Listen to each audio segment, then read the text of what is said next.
जय हिंद दोस्तों। आज की वीडियो का टॉपिक हम लोग का रहने वाला है सिंधु घाटी सभ्यता। सिंधु घाटी सभ्यता का आज हम लोग अध्ययन करेंगे तो चलिए शुरू करते हैं वर्षों पुरानी सिंधु घाटी सभ्यता 20वीं सदी के द्वितीय दशक तक एक गुमनाम सभ्यता थी। एक कैसी सभ्यता थी? तो गुमनाम सभ्यता थी, अर्थात लोग इस सभ्यता के बारे में अपरिचित थे। विद्वानों की धारणा थी कि सिकंदर के आक्रमण 326 ईसा पूर्व, यानी कि सिकंदर का आक्रमण कब हुआ था? तो 326 ईसा पूर्व के पूर्व, यानी कि पहले भारत में कोई सभ्यता ही नहीं थी। 20वीं सदी के तृतीय दशक में दो पुरातत्व शास्त्रियों, पहले कौन थे? तो दयाराम साहनी और तथा राखलदास बनर्जी ने हड़प्पा तथा मोहनजोदड़ो के प्राचीन स्थलों से पुरावस्तुएं प्राप्त कर यह सिद्ध कर दिया कि सिकंदर के आक्रमण के पूर्व भी एक सभ्यता थी। यानी कि इन दोनों ने प्रूव कर दिया कि सिकंदर के आक्रमण के पहले भी हमारे यहाँ सिंधु घाटी सभ्यता उपस्थित थी, जो अपनी समकालीन सभ्यताओं में से सबसे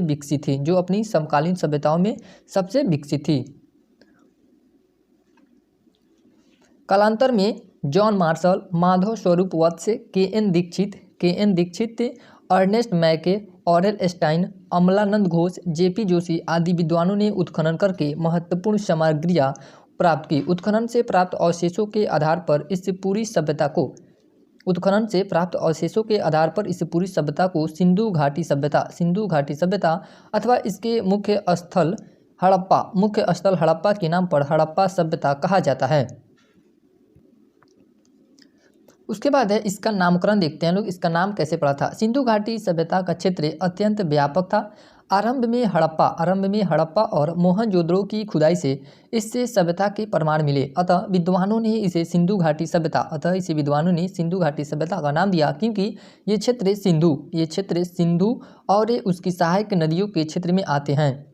पर बाद में रोपण, लोथल, कालीबंगा, बनावली, रंगपुर आदि क्षेत्रों में भी इस सभ्यता के अवशेष मिले, जो सिंधु और उसकी सहायक नदियों के क्षेत्र से बाहर थे।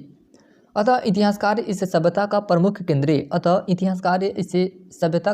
केंद्र हड़प्पा होने के कारण इस सभ्यता को हड़प्पा की सभ्यता नाम देना उचित मानते हैं।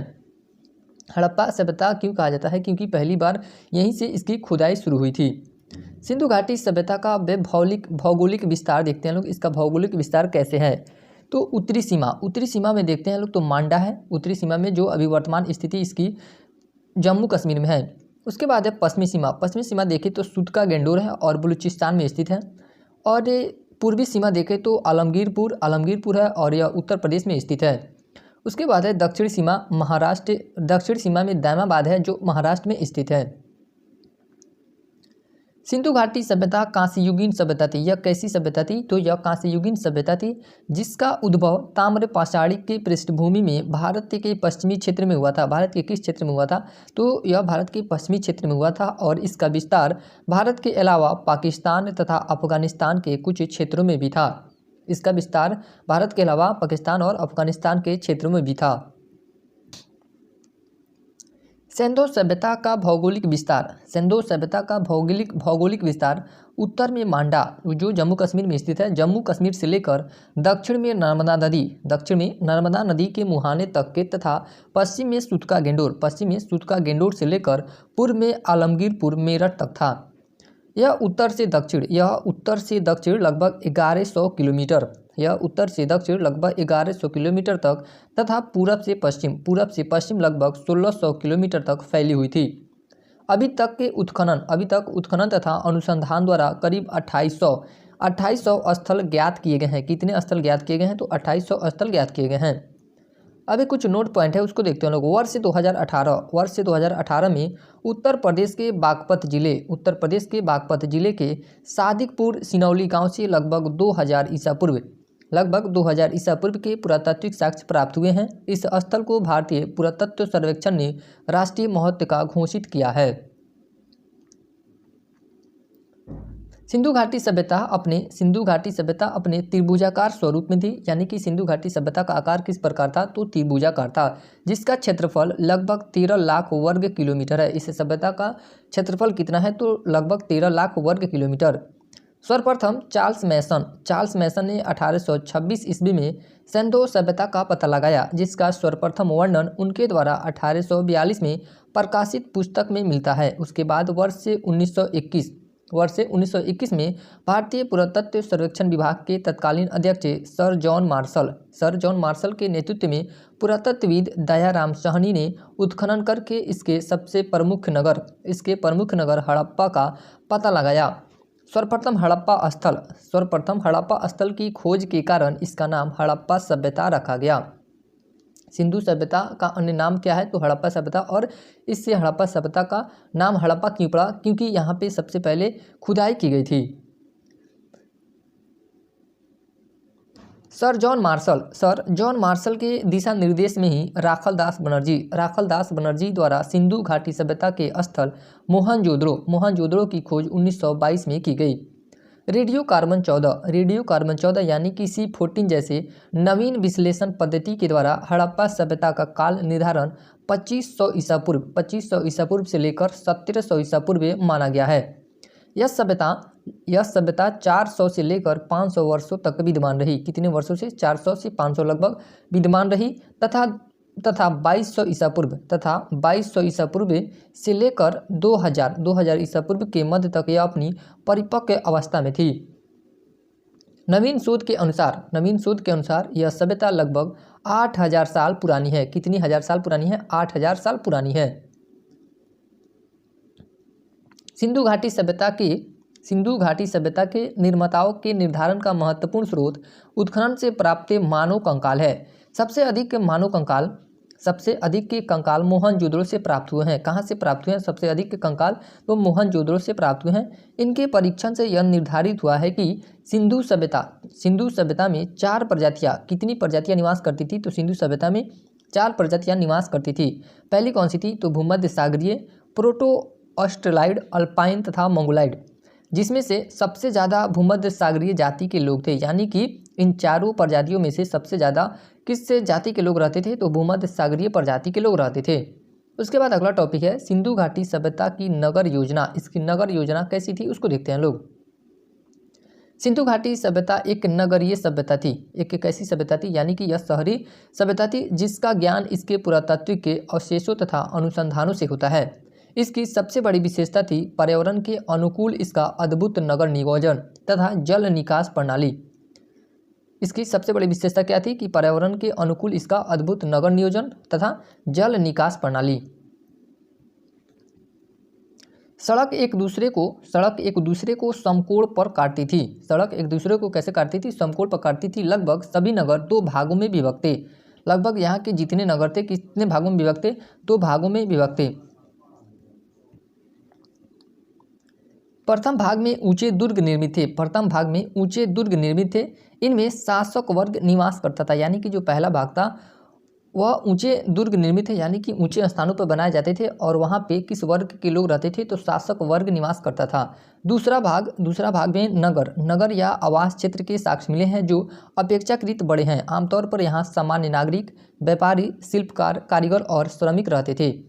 सड़कों के किनारे नालियाँ ऊपर से ढकी होती थी। घरों का गंदा पानी इन्हीं नालियों से होता हुआ नगर की मुख्य नाली में गिरता था।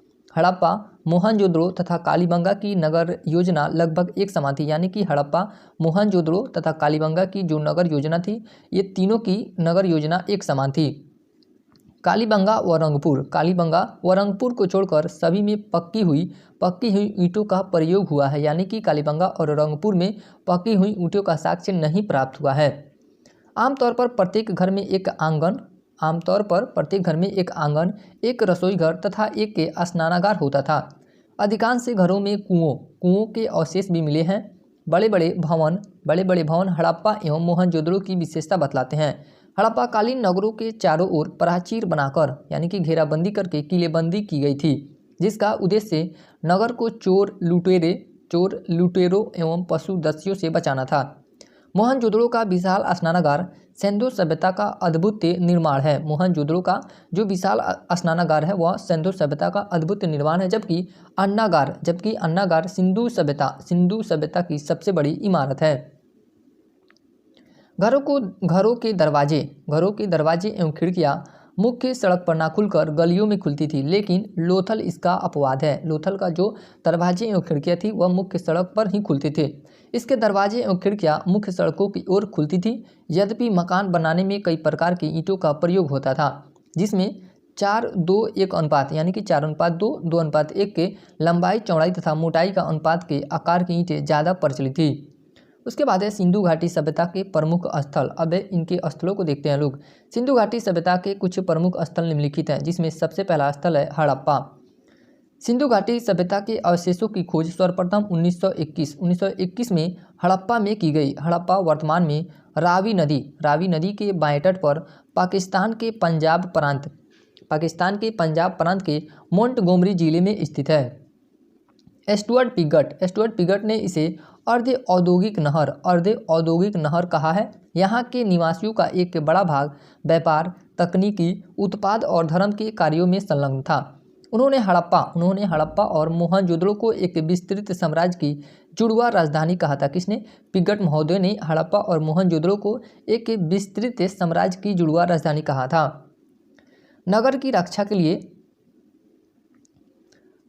रक्षा के लिए पश्चिम की ओर एक दुर्ग का निर्माण किया गया था। यह दुर्ग उत्तर से दक्षिण की ओर 415 मीटर लंबा तथा पूरब से पश्चिम की ओर 195 मीटर चौड़ा है। जिस टीले पर यह दुर्ग बना है उसे व्हीलर ने माउंट एबी की संज्ञा प्रदान की है।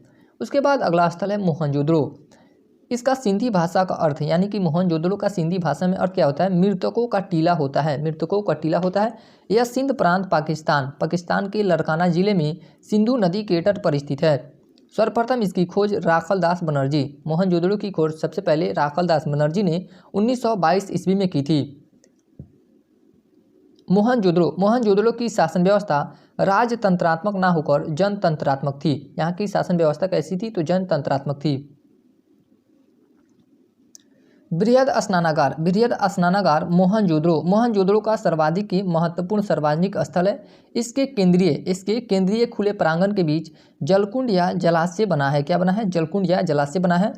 तांबे तथा टीन को मिलाकर हड़प्पावासी कांसे का निर्माण करते थे। मोहनजोदड़ो से कांसे की नर्तकी की एक मूर्ति पाई गई है, जो द्रवी मोम यानी कि लॉस्ट वैक्स मेथड से बनी हुई है। इस स्थल से नाव के चित्र या मॉडल प्राप्त हुए हैं। कहाँ से? तो मोहनजोदड़ो से नाव के चित्र या मॉडल प्राप्त हुए हैं। उसके बाद अगला स्थल है चनहुद्रो। यह सेंधो नगर मोहनजोदड़ो से 130 किलोमीटर दक्षिण पूर्व सिंध प्रांत पाकिस्तान में स्थित है। चनहुद्रो कहाँ पे स्थित है? तो पाकिस्तान में स्थित है। इसकी सर्वप्रथम खोज 1934 में एन गोपाल मजुमदार ने की थी तथा 1935 में अर्नेस्ट मैके द्वारा यहाँ उत्खनन करवाया गया था।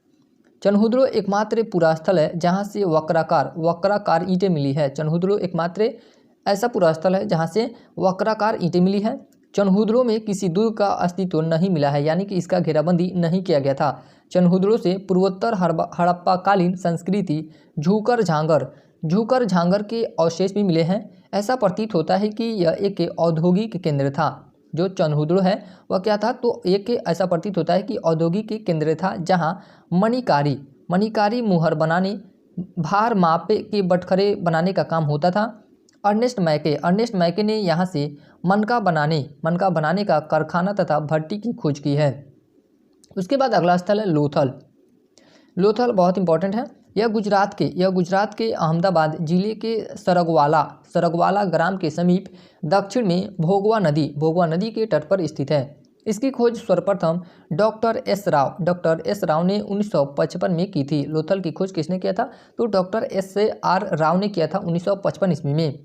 यह स्थल एक प्रमुख बंदरगाह था, जो पश्चिमी एशिया से व्यापार का प्रमुख स्थल था।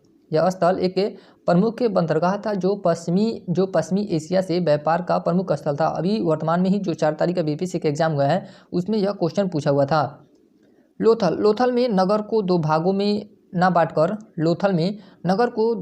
ना बांटकर एक ही रक्षा प्राचीर से पूरे नगर को दुर्गीकृत किया गया था। इस स्थल से 20 समाधियाँ मिली है। इस स्थल से कितनी समाधियाँ मिली हैं?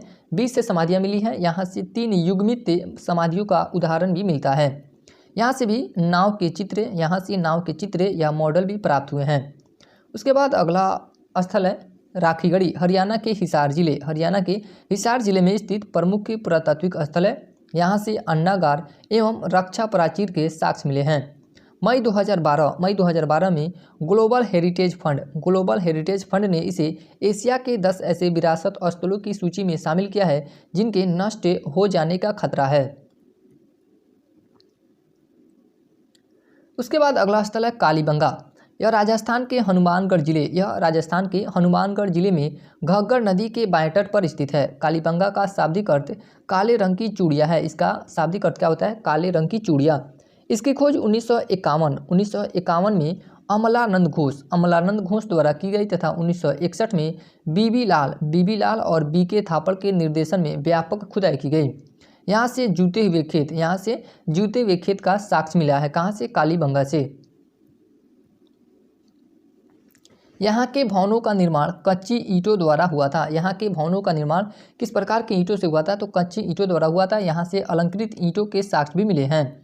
कालीबंगा में शवों के अंत्येष्टि संस्कार हेतु 3 विधियाँ पूर्ण समाधिकरण, आंशिक समाधिकरण एवं दाह संस्कार के प्रमाण मिले हैं। अंत्येष्टि संस्कार की कितनी विधियाँ होती हैं? तो 3 विधियाँ होती हैं। पहली पूर्ण समाधिकरण, आंशिक समाधिकरण एवं दाह संस्कार के प्रमाण मिले हैं। कहाँ से? कालीबंगा से।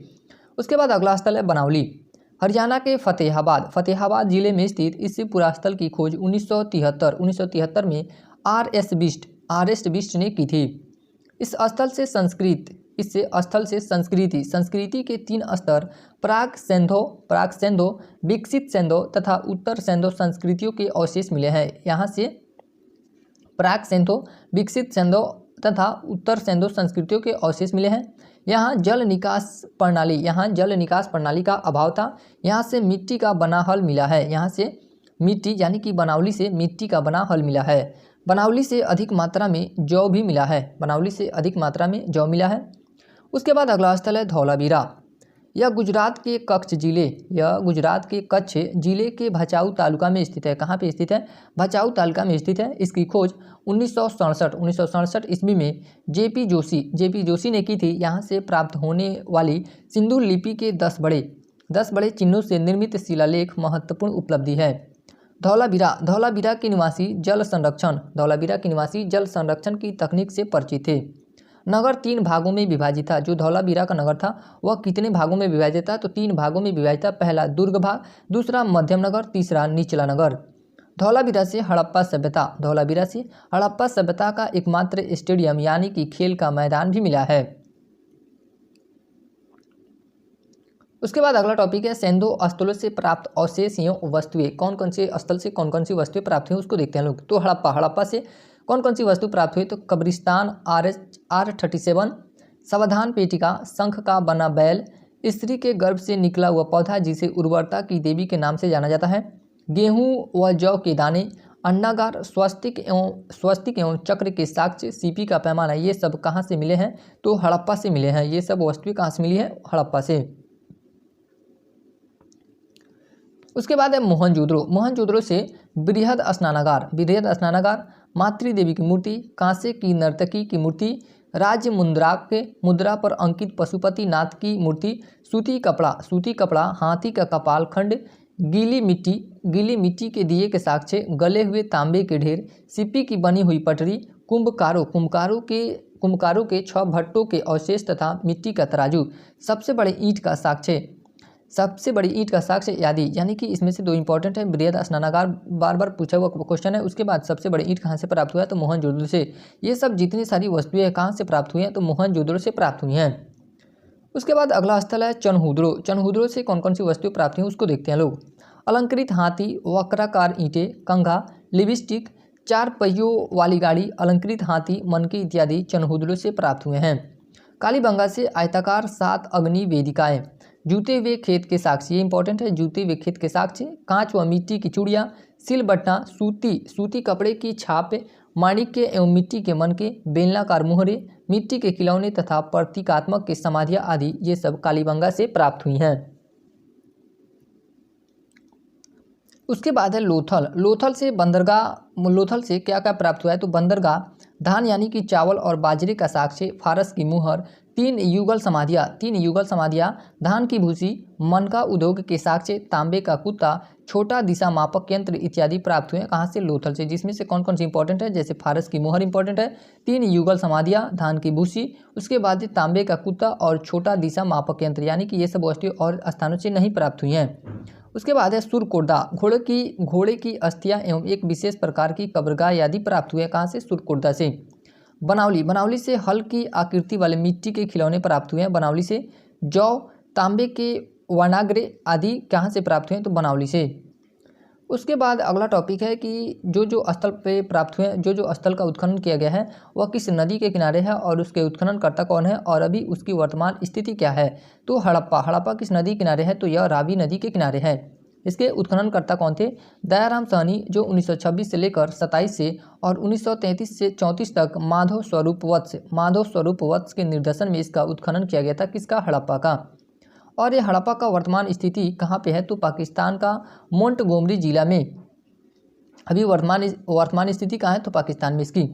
उसके बाद अगला स्थल है मोहनजोदड़ो सिंधु नदी के किनारे स्थित है। इसके उत्खननकर्ता राखल दास बनर्जी हैं। इसके उत्खननकर्ता कौन है, राखल दास बनर्जी।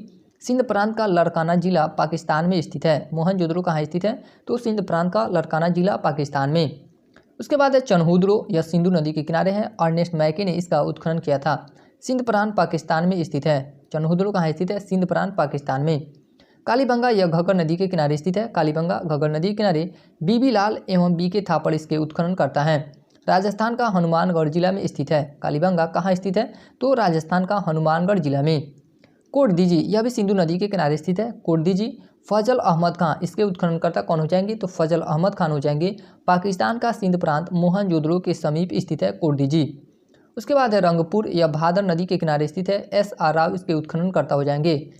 गुजरात का अहमदाबाद जिला में स्थित है रंगपुर। उसके बाद रोपण, यह सतलज नदी के किनारे है। यज्ञदत्त शर्मा ने इसका उत्खनन किया था। रोपण का उत्खनन किसने किया था तो यज्ञदत्त शर्मा ने। पंजाब का रोपण जिला में स्थित है। लोथल, यह भोगवा नदी के किनारे है। S.R. राव के द्वारा इसका उत्खनन किया गया था। गुजरात का अहमदाबाद जिला में स्थित है। आलमगीरपुर हिंडन नदी के किनारे स्थित है। आलमगीरपुर किस नदी के किनारे स्थित है, हिंडन नदी के किनारे। और इसके खोजकर्ता कौन है, यज्ञदत्त शर्मा। उत्तर प्रदेश के मेरठ जिला में स्थित है आलमगीरपुर। सुतका गेंडोर दास्क नदी के किनारे है। खोज इसके यानी कि खोजकर्ता कौन हो जाएंगे, ऑरेल स्टाइन हो जाएंगे। पाकिस्तान के मकरान के समुद्र तट के किनारे स्थित है सुतका गेंडोर। बनावली सरस्वती नदी के किनारे स्थित है। R.S. बिष्ट ने इसकी खोज किया था बनावली की। हरियाणा का फतेहाबाद जिला में स्थित है बनावली। उसके बाद है धौलावीरा के उत्खननकर्ता J.P. जोशी और R.S. बिष्ट हैं। और यह कहाँ पे स्थित है तो गुजरात का कच्छ जिला में। उसके बाद है हड़प्पाई लिपि, देखते हैं लोग हड़प्पाई लिपि कैसी थी तो हड़प्पाई लिपि में लगभग 64 मूल चिन्ह है जो सेलखड़ी की आयताकार मुहरों, तांबे की गुटिकाओं आदि पर मिलते हैं। इस लिपि का सबसे पुराना नमूना 1853 ईस्वी में मिला था। कब मिला था 1853 ईस्वी में। और 1923 ईस्वी तक पूरी लिपि प्रकाश में आ गई थी, परंतु अभी तक इसको पढ़ा नहीं जा सका है। इस लिपि को अभी तक क्या हुआ तो पढ़ा नहीं जा सका है। इस लिपि को पिक्टोग्राफ अर्थात चित्रात्मक के, यानी कि इसकी लिपि पिक्टोग्राफ अर्थात चित्रात्मक थी, जो दाईं ओर से बाईं ओर लिखी जाती थी। किस तरफ से लिखी जाती थी तो दाईं से बाईं ओर लिखी जाती थी। इस पद्धति को बुस्टोफेडन कहा गया है। सबसे ज़्यादा चित्र यू आकार तथा मछली के प्राप्त हुए हैं। सबसे ज़्यादा चित्र किसके प्राप्त हुए हैं तो यू आकार और मछली के चित्र प्राप्त हुए हैं। उसके बाद है सिंधु घाटी सभ्यता के लोगों का सामाजिक जीवन कैसा था, अब उसको देखते हैं लोग। सिंधु घाटी से प्राप्त अवशेषों के आधार पर उस काल के सामाजिक के जीवन का अनुमान लगाया जा सकता है। समाज की इकाई परंपरागत तौर पर परिवार थी। समाज की इकाई क्या थी, परिवार थी। मातृ देवी की पूजा तथा मोहरों पर अंकित चित्र से यह पता चलता है कि हड़प्पा समाज संभवतः मातृसत्तात्मक था। हड़प्पा समाज कैसा था, मातृसत्तात्मक था। समाज में विद्वान यानी कि पुरोहित, योद्धा, व्यापारी और श्रमिक वर्ग की मौजूदगी थी। आवासों की संरचना समाज की आर्थिक विषमता को दर्शाती है। आवासों की संरचना किसको दर्शाती है तो आर्थिक विषमता को। हड़प्पावासी साज सज्जा पर विशेष ध्यान देते थे। स्त्री एवं पुरुष दोनों आभूषण धारण करते थे। यहाँ से प्रसाधन मंजूषा मिली है, प्रसाधन मंजूषा यहाँ से प्राप्त हुई है। चनहुद्रों से लिपस्टिक के साक्ष्य मिले हैं। चनहुद्रों से किसके साक्ष्य प्राप्त हुए हैं? तो लिपस्टिक के साक्ष्य प्राप्त हुए हैं। सिंधु सभ्यता के लोग सूती व ऊनी दोनों प्रकार के वस्त्रों का प्रयोग करते थे। इससे सभ्यता के लोग शाकाहारी और मांसाहारी दोनों प्रकार का भोजन करते थे। यहाँ के लोग मनोरंजन के लिए चौपड़ और पासा खेलते थे। अंत्येष्टि में पूर्ण समाधिकरण सर्वाधिक प्रचलित थी। यानी कि अंत्येष्टि के अभी हम लोग ऊपर जो 3 प्रकार का संस्कार देखे हैं लोग अंत्येष्टि में, तो जिसमें पूर्ण जो समाधिकरण था, पूर्ण समाधिकरण वह सर्वाधिक प्रचलित था, जबकि आंशिक समाधिकरण एवं दाह संस्कार का भी चलन था। यहाँ के लोग गणित, धातु निर्माण, मापतल प्रणाली, ग्रह नक्षत्र, मौसम विज्ञान इत्यादि की जानकारी रखते थे। सिंधु सभ्यता के लोग युद्ध प्रिय कम शांति प्रिय ज़्यादा थे। श्रमिकों की स्थिति का आकलन कर व्हीलर ने दास प्रथा को स्वीकार किया है। उसके बाद राजनीतिक जीवन देखते हैं लोग। हड़प्पाइयों के राजनीतिक के संगठन का कोई स्पष्ट आभास नहीं है, चूँकि हड़प्पावासी वाणिज्य व्यापार की ओर अधिक के आकर्षित थे। इसलिए ऐसा माना जाता है कि शासन व्यवस्था में भी वाणिज्य अथवा व्यापारी वर्ग की भूमिका महत्वपूर्ण थी। हंटर के अनुसार मोहनजोदड़ो का शासन राजतंत्रात्मक न होकर जनतंत्रात्मक था। कभी कभी एग्जाम में क्वेश्चन ऐसे कथन बना के पूछ दिया जाता है कि मोहनजोदड़ो का शासन राजतंत्रात्मक न होकर जनतंत्रात्मक था। यह कथन किनके द्वारा कहा गया है? तो हंटर के अनुसार। व्हीलर के अनुसार सिंधु सभ्यता के लोगों का शासन मध्य वर्गीय जनतंत्रात्मक शासन था और उसमें धर्म की महत्ता थी। उसमें किसकी महत्ता थी? तो धर्म की महत्ता थी। उसके बाद है अगला टॉपिक आर्थिक जीवन। सिंधु सभ्यता का आर्थिक जीवन देखते हैं लोग। सिंधु सभ्यता की उन्नति का प्रमुख कारण उन्नत कृषि तथा व्यापार था। अतः इस काल की अर्थव्यवस्था ही सिंचित कृषि, अधिशेष से पशुपालन, विभिन्न दस्तकारियों में दक्षता और समृद्धि, आंतरिक और विदेश व्यापार पर आधारित थी। सिंधु सभ्यता का व्यापार केवल सिंधु क्षेत्र तक सीमित नहीं था, अपितु मिस्र, मेसोपोटामिया और मध्य एशिया से भी व्यापार होता था। सिंधु सभ्यता और मेसोपोटामिया के बीच व्यापार उन्नत अवस्था में था। मेसोपोटामिया से सिंधु सभ्यता के नगरों के बीच व्यापार के अभिलेखीय साक्ष्य भी हैं। सुमेरिया के शासक सारगोन के काल की मिट्टी की पट्टिकाओं पर अंकित अभिलेखों से ज्ञात होता है कि मेसोपोटामिया के मेलुआ, ढीलमुन और मगन के साथ व्यापारी के संबंध थे। यहाँ मेलुआ सिंध क्षेत्र की प्राचीन नाम है। यहाँ मेलुआ किसका नाम है? तो सिंध क्षेत्र की प्राचीन नाम है। सिंधु सभ्यता के प्रमुख बंदरगाह लोथल, रंगपुर, सुरकोटदा, प्रभास पाटन आदि थे। सिंधु सभ्यता के प्रमुख बंदरगाहों में देखा जाए तो कौन कौन से था? तो लोथल, रंगपुर, सुरकोटदा और प्रभास पाटन थे। हड़प्पा सभ्यता में माप की दशमलव प्रणाली तथा मापतौल की इकाई 16 के गुणज में होती थी। 16 के गुणज के यानी मतलब हो गया जैसे 16 के बाद 32 के बाद 64, इस तरह यहाँ की मापतौल की इकाई होती थी। इससे सभ्यता के लोग गेहूँ, जौ, राई, मटर, तिल, सरसों, कपास आदि की खेती किया करते थे। सबसे पहले कपास पैदा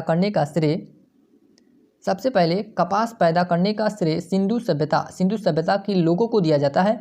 यूनानियों ने इसे सिंडोन नाम दिया है। कपास को क्या नाम दिया है? तो सिंडोन नाम दिया है। ये लोग तरबूज, खरबूज, नारियल, अनार, नींबू, केला जैसे फलों से भी परिचित थे। यहाँ के प्रमुख खाद्यान्न गेहूँ तथा जौ थे। यहाँ का प्रमुख खाद्यान्न क्या था? तो गेहूँ तथा जौ था। कृषि कार्य हेतु प्रस्तर का मतलब पत्थर होता है। पत्थर एवं कांसे के औजारों का प्रयोग किया जाता था। इस सभ्यता में फावड़ा या फाल नहीं मिला है। संभवतः ये लोग लकड़ी के हलों का प्रयोग करते थे। सैंधो नगरों में कृषि पदार्थों की आपूर्ति ग्रामीण क्षेत्रों से होती थी। इसलिए अन्नागार नदियों के किनारे बनाए गए थे। अन्नागार किसके किनारे बनाए गए थे? तो नदियों के किनारे बनाए गए थे। कृषि उन्नति के साथ पशुपालन का भी विकास हुआ था। कृषि कार्यों एवं व्यापार तथा परिवहन में पशुओं की महत्वपूर्ण भूमिका थी। पशुओं में कुब्बड़ वाले बैल, भेड़, बकरी आदि, भेड़, बकरी, हाथी, भैंस, गाय, गधे, सुअर व कुत्ते आदि के होने का अनुमान है। गुजरात के निवासी हाथी पालते थे। कहाँ के निवासी हाथी पालते थे? तो गुजरात के निवासी हाथी पालते थे। उसके बाद अगला टॉपिक है सिंधु घाटी सभ्यता के लोगों का धार्मिक जीवन कैसा था। सिंधु निवासी ईश्वर की पूजा मानव, वृक्ष एवं पशु तीनों रूपों में करते थे। इस सभ्यता के लोग भूत प्रेत, तंत्र मंत्र आदि में भी विश्वास करते थे। ताबीजों के आधार पर जादू टोने में विश्वास करने तथा कुछ जगहों की मोहरों जैसे चनहुद्रों में बलि प्रथा के दृश्य अंकित होने के आधार पर बलि प्रथा का भी अनुमान लगाया जाता है। ये लोग मातृदेवी, रुद्र देवता यानी कि पशुपतिनाथ, लिंग योनि आदि की पूजा करते थे। इसके अलावा सिंधुवासी वृक्ष, पशु, सांप, पक्षी इत्यादि की भी पूजा करते थे। विशाल स्नानागार का प्रयोग संभवतः धार्मिक अनुष्ठान तथा सूर्य पूजा में होता होगा। कालीबंगा से प्राप्त अग्निकुंड के साक्ष्य के आधार पर कहा जा सकता है कि अग्नि तथा स्वस्तिक के आदि की पूजा की जाती थी। स्वस्तिक और चक्र सूर्य पूजा के प्रतीक थे। स्वस्तिक और चक्र किस पूजा के प्रतीक थे? तो सूर्य पूजा के प्रतीक थे। सिंधुवासी पुनर्जन्म में विश्वास करते थे। इसलिए मृत्यु के बाद दाह संस्कार के 3 तरीके प्रचलित थे। पहला तरीका पूर्ण सावधान, आंशिक सावधान एवं कलश सावधान। इनके धार्मिक दृष्टिकोण का आधार इहलौकिक के तथा व्यवहारिक अधिकता। मूर्ति पूजा का आरंभ संभवतः सिंधु सभ्यता से ही होता है। मूर्ति पूजा का आरंभ कहाँ से होता है? तो सिंधु सभ्यता से। हड़प्पा से प्राप्त एक मृण मूर्ति के गर्भ से एक पौधा निकला दिखाया गया है जो उर्वरता की देवी का प्रतीक है। उसके बाद अगला टॉपिक है सिंधु सभ्यता के पतन का कारण, यानी कि इसका पतन कैसे हुआ था उसका कारण देखते हैं लोग। हड़प्पा सभ्यता की उत्पत्ति के तरह ही इसके पतन के लिए कोई एक कारण उत्तरदायी नहीं था। इस सभ्यता के प्राचीन अवशेषों के अध्ययन से यह पता चलता है कि अपने अंतिम समय में यह पतनोन्मुख रही। अंततः द्वितीय सहस्र शताब्दी ईसा पूर्व के मध्य इस सभ्यता का पूर्णतः विनाश हो गया। इस सभ्यता का क्रमिक पतन हुआ तथा यह नगरीय सभ्यता से ग्रामीण सभ्यता में पहुंच गई। पतन से संबंधित विद्वानों के मत, यानी कि कौन कौन से विद्वान और किस मत से सहमत हैं? तो गॉर्डन चाइल्ड एवं व्हीलर का क्या मत है पतन के उपलक्ष्य में? तो ये लोग बाह्य आर्यों का आक्रमण मानते हैं, यानी कि बाह्य आर्यों के आक्रमण के द्वारा सिंधु घाटी सभ्यता का पतन हुआ था। कौन मानते हैं? गॉर्डन चाइल्ड एवं व्हीलर। जॉन मार्शल, अर्नेस्ट मैके एवं एस.आर. राव ये बाढ़ का कारण बताते हैं। ऑरेल स्टाइन, अमलानंद घोष ये जलवायु परिवर्तन का कारण बताते हैं। एम.आर. सहनी भूतात्विक के परिवर्तन एवं जल प्लावन का कारण कौन मानता है? तो एम.आर. सहनी। उसके बाद जॉन मार्शल हैं। जॉन मार्शल क्या मानते हैं यहाँ के पतन का कारण? तो प्रशासनिक शिथिलता जॉन मार्शल मानते हैं। के.यू.आर. कनेडी प्राकृतिक आपदा या मलेरिया, यानी कि मलेरिया महामारी के कारण यह सभ्यता का पतन हुआ था। इससे सभ्यता का पतन हुआ था, यह कौन मानता है?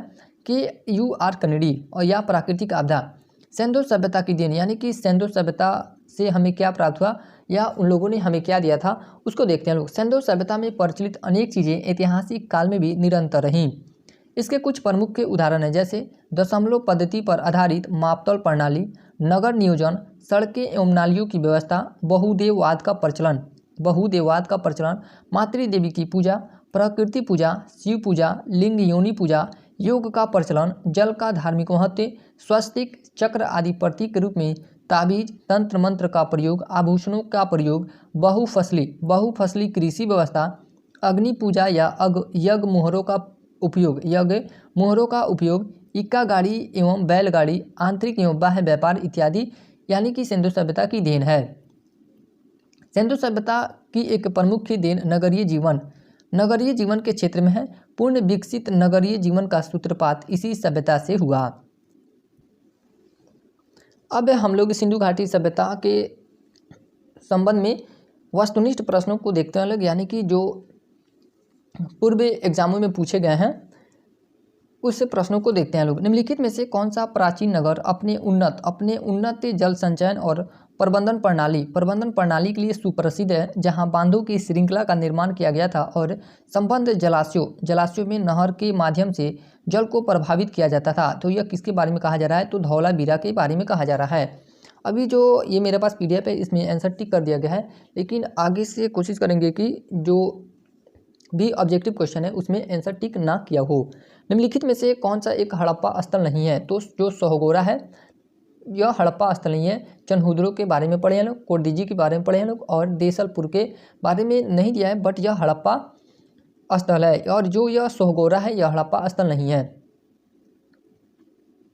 उसके बाद अगला क्वेश्चन है कि निम्नलिखित में से कौन सा या कौन से लक्षण सिंधु सभ्यता के लोगों का सही चित्रण है? तो कौन सा लक्षण सही चित्रण करता है? तो वे देवी और देवताओं दोनों की पूजा करते थे, यह सही है। यहाँ पे क्या पूछ रहा है? सही पूछ रहा है, सही। और ये जो 1 नंबर है ये गलत है, तीसरा भी गलत है। उनके विशाल महल और मंदिर होते थे, नहीं। वे युद्ध में घोड़ों द्वारा खींचे गए रथों का प्रयोग करते थे, नहीं। घोड़ा तो हमें वैदिक सभ्यता में देखने को मिलता है।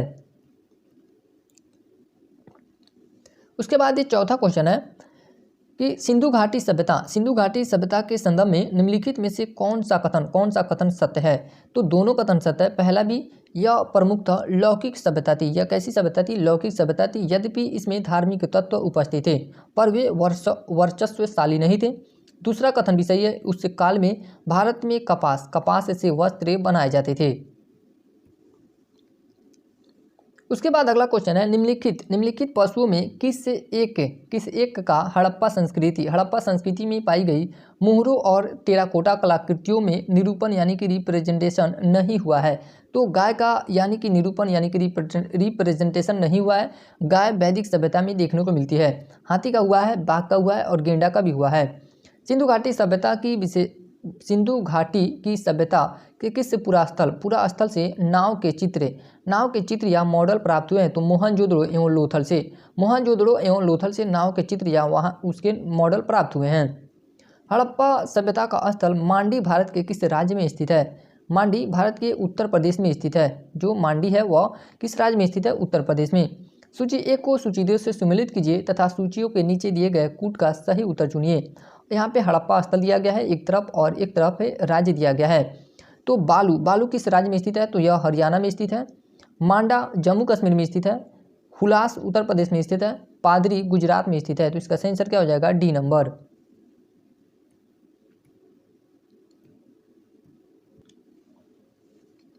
उसके बाद अगला क्वेश्चन देखते हैं लोग कि निम्नलिखित में से सिंधु सभ्यता से संबंधित कौन से केंद्र उत्तर प्रदेश में स्थित है? तो कौन सा जगह है जो उत्तर प्रदेश में स्थित है? तो इसका सही आंसर क्या हो जाएगा? आलमगीरपुर और हुलास कहाँ पे स्थित है? तो यह उत्तर प्रदेश में स्थित है। तो सही आंसर क्या हो जाएगा? डी नंबर 3 और 4।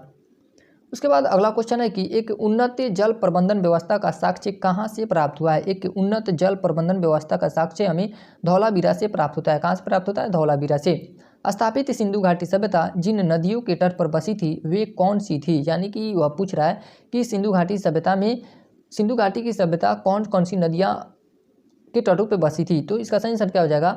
सिंधु था, चिनाब भी था और झेलम। यहाँ पे गंगा नदी नहीं था सिंधु घाटी सभ्यता के किसी भी तट के किनारे नहीं, यानी कि सिंधु घाटी का कोई भी स्थल गंगा नदी के तट पर नहीं बसा हुआ था। तो इसका सही आंसर क्या हो जाएगा? B number. अगला क्वेश्चन क्या कर रहा है कि वह हड़प्पा काली नगर जिसका प्रतिनिधित्व लोथल का पुरातत्व स्थल करता है किस नदी पर स्थित है? तो यह किस नदी पर स्थित है? तो भोगवा नदी पर स्थित है लोथल। उसके बाद अगला क्वेश्चन है कि निम्नलिखित में से किस हड़प्पन नगर में जूते हुए खेत के निशान मिले हैं? तो कालीबंगन से जूते हुए खेत के निशान मिले हैं। उसके बाद अगला क्वेश्चन है कि सिंधु घाटी सभ्यता की सबसे महत्वपूर्ण विशेषता क्या है? तो यहाँ की जो पक्की ईंट से बनी इमारत थी वहाँ की सबसे प्रमुख विशेषता थी। उसके बाद अगला क्वेश्चन है कि निम्नलिखित में से किस हड़प्पा कालीन स्थल से हल का टेराकोटा प्राप्त हुआ है? तो बनावली से हल का टेराकोटा प्राप्त हुआ है। अगला क्वेश्चन है कि निम्नलिखित में से कौन सा एक हड़प्पा का बंदरगाह है? तो जो लोथल था वह हड़प्पा का बंदरगाह था। उसके बाद अगला क्वेश्चन है कि हड़प्पा सभ्यता के बारे में निम्नलिखित कथनों में से कौन सा सही है, यानी कि कौन सा कथन सही है? तो यहाँ पे सही उत्तर पूछ रहा है, तो इसका सही आंसर क्या हो जाएगा, केवल एक सही है। यानी कि शिल्प तथ्यों में असाधारण एकरूपता पाई जाती है, जैसा कि मिट्टी के बर्तनों, मुहर, ईंट और तौल से सुस्पष्ट है। और दूसरा कथन क्या है, तो दूसरा गलत है। बाद में हड़प्पा स्थलों में भी उसी निर्माण तकनीक का उपयोग लिया गया जो परिपक्व हड़प्पा स्थलों से प्रयुक्त की गई। ये क्या है, ये तो गलत हो जाएगा। उसके बाद 18 नंबर क्वेश्चन पूछ रहा है कि परिपक्व हड़प्पा शिल्प की प्रमुख विशेषता के रूप में मनका बनाने के लिए निम्नलिखित में से कौन सा एक सत्य नहीं है। यहाँ पे सत्य नहीं पूछ रहा है, तो डी नंबर इसका सही आंसर हो जाएगा, बनावली। बनावली में संरचना में बहुत सारे मन के परिष्कृत, अर्ध परिष्कृत एवं अपरिष्कृत दशाओं में प्राप्त हुए हैं। ये गलत है और ये जो तीनों सही है। हड़प्पा के मन के सोने तांबे शंखों, लाजवर्दों, हाथी दांतों तथा विभिन्न प्रकार के उपरत्नों से बने थे। दूसरा भी कथन सही है। पुरातत्वज्ञों ने मन के बनाने वाली दुकानों को अपरिष्कृत वस्तु के जमाव के आधार पर पहचाना है। तीसरा कथन भी सही है। चनहूदरों में औजार, भट्टी एवं तैयारी के विभिन्न चरणों में मन के पाए गए हैं। उसके बाद अगला क्वेश्चन है कि हड़प्पा स्थलों में व्यापक रूप से अनाज का पाया जाना यह इंगित करता है कि हड़प्पा स्थलों में कृषि का व्यापक प्रचलन था। किसका इंगित करता है कि हड़प्पा स्थलों में कृषि का व्यापक प्रचलन था। उसके बाद 20 नंबर क्वेश्चन कह रहा है कि हड़प्पा संस्कृति के ह्रास के लिए विभिन्न कारण सुझाए गए हैं। नीचे दिए गए कारणों पर विचार कीजिए और उनमें से क्षीणतम कारण को इंगित करें। तो क्षीणतम कारण कौन सा हो जाएगा, आर्यों ने आक्रमण कर हड़प्पा संस्कृति को नष्ट कर दिया। ये कथन क्या है, गलत है। आर्यों के आक्रमण से हड़प्पा संस्कृति नष्ट नहीं हुई थी। उसके बाद 21 नंबर क्वेश्चन कह रहा है कि हड़प्पा स्थल कोट दीजी उस सभ्यता के निम्नलिखित में से किस प्रमुख स्थल के समीप है। कोटदीजी तो मोहनजोदड़ो के समीप है कोटदीजी। 22 नंबर क्वेश्चन कह रहा है कि हड़प्पा संस्कृति के बारे में निम्नलिखित में से कौन सा कथन सही नहीं है। यहाँ पे भी नहीं पूछ रहा है, तो कौन सा कथन सही नहीं है। इसमें मूर्ति बनाने की कला के एक माध्यम के रूप में लौ के सबसे आरंभिक ज्ञात उपयोग का प्रमाण है। ये गलत आंसर है, क्योंकि लौ का ये लोग जो हड़प्पा या सिंधु घाटी सभ्यता के लोग थे वह लोहे से परिचित नहीं थे। लोहे की खोज वैदिक सभ्यता में होती है।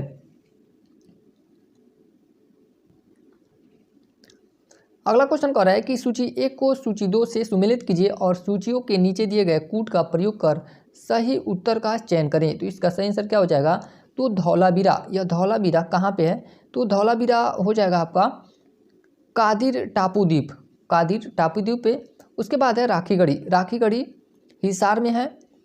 और भिड़वाना, यहाँ पे स्थल नहीं पूछ रहा है, आधुनिक नाम पूछ रहा है। यानी कि जो हड़प्पा स्थल दिए गए हैं प्राचीन नाम है और जो आधुनिक नाम है वह किस नाम से जाना जाता है। तो इसमें पहला हो जाएगा धौलावीरा, क्या हो जाएगा, कादिर टापू। इसे कादिर टापू या द्वीप के नाम से जाना जाता है। उसके बाद है राखीगढ़ी को हिसार के नाम से जाना जाता है। और भिड़राना को किसे जाना जाता है, तो यह हरियाणा के नाम से जाना जाता है। भोगाव को सौराष्ट्र के नाम से जाना जाता है। उसके बाद ये अंतिम क्वेश्चन है, ऑब्जेक्टिव क्वेश्चन। सिंधु घाटी हड़प्पा के लिए मेसोपोटामियाई रिकॉर्डों में निम्नलिखित में से किस शब्द का प्रयोग किया गया था। तो मेलुआ शब्द का प्रयोग किया गया था। इससे यहाँ हम लोग का सिंधु घाटी सभ्यता समाप्त होता है। और इसका PDF प्राप्त करने के लिए आप लोग टेलीग्राम ज्वाइन कर सकते हैं। यह जो वीडियो होता है सिर्फ रिवीजन के लिए बनाया जाता है। यहाँ पे एक के दोस्त का मैसेज आया था कि आप पे थोड़ा मतलब इसको विस्तृत समझाइए और या व्याख्या करके बताइए। तो अगर जैसे कि जो भी स्टूडेंट फाउंडेशन कर चुके हैं या जिनका सिलेबस ख़त्म हो चुका है तो उन लोगों के लिए यह वीडियो बनाया जाता है कि उनका रिवीजन अच्छे से हो जाए। यह सिर्फ वीडियो, क्योंकि सिंधु सभ्यता पढ़ने के लिए कम से कम व्याख्यात्मक रूप से 5-6 घंटे चाहिए, इसलिए हम यहाँ पे ज़्यादा व्याख्या नहीं कर पाते हैं। सिलेबस ख़त्म कीजिए, विदाउट सिलेबस ख़त्म किए आप पे इसको मत पढ़िए।